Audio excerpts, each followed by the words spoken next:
Have you ever actually stopped to think about breathing? I mean, really think about it? It's something we do, over 20,000 times a day, and we don't even notice. But behind that simple in and out is this incredible, complex system at work.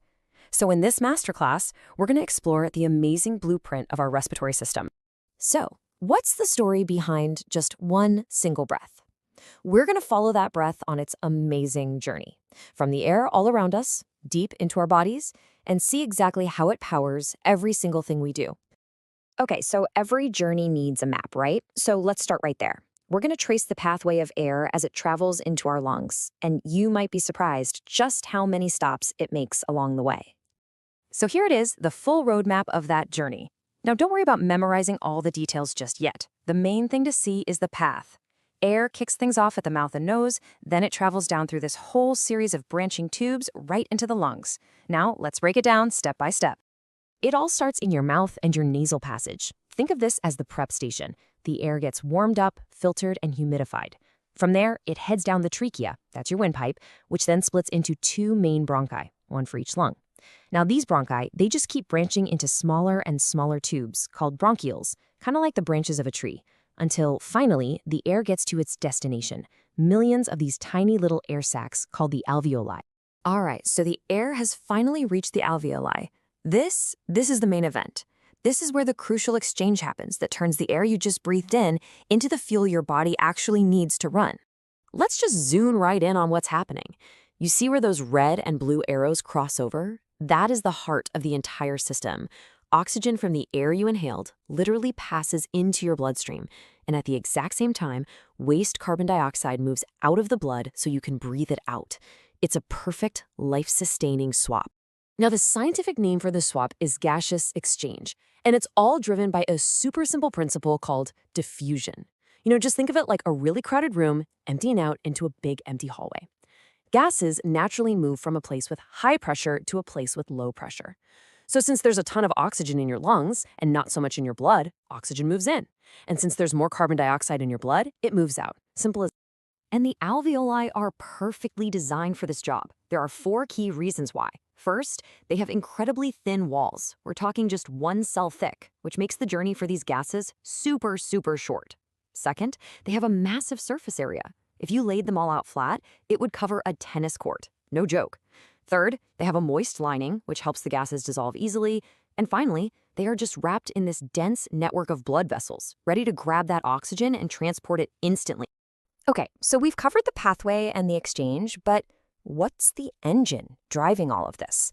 Let's get into the mechanics of breathing and see how our bodies physically pull air in and push it back out. Breathing is really a tale of 2 actions.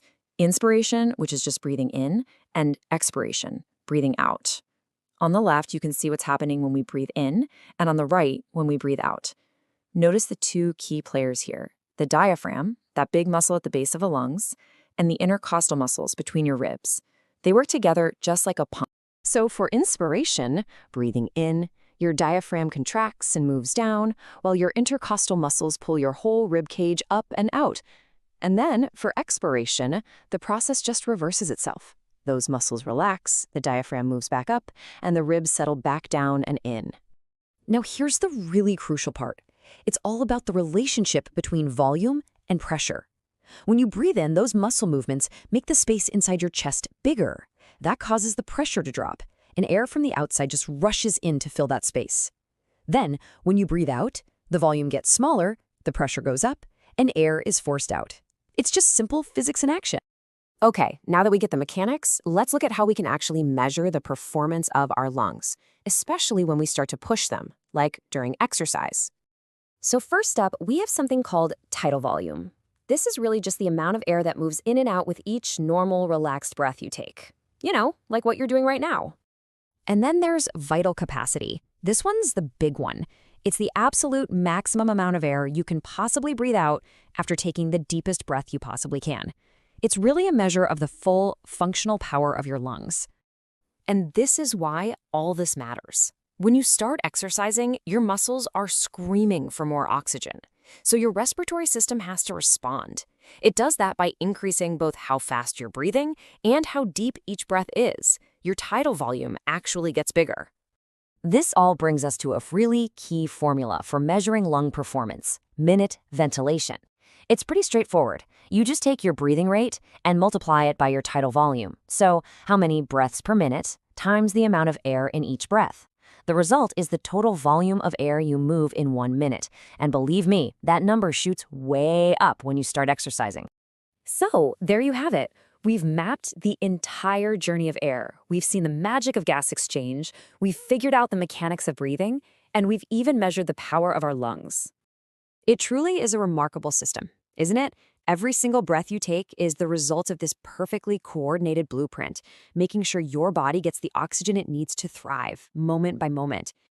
And hey, if you want to see all this in action for yourself, head over to our website and download the Lung Capacity Lab worksheet. It's a really fun way to explore the power of your own lungs and put what you've just learned to the test. From all of us here at Revise Direct, thanks for tuning in. Remember, we're here to help you get smart, fast, and totally exam ready. We'll see you in the next one.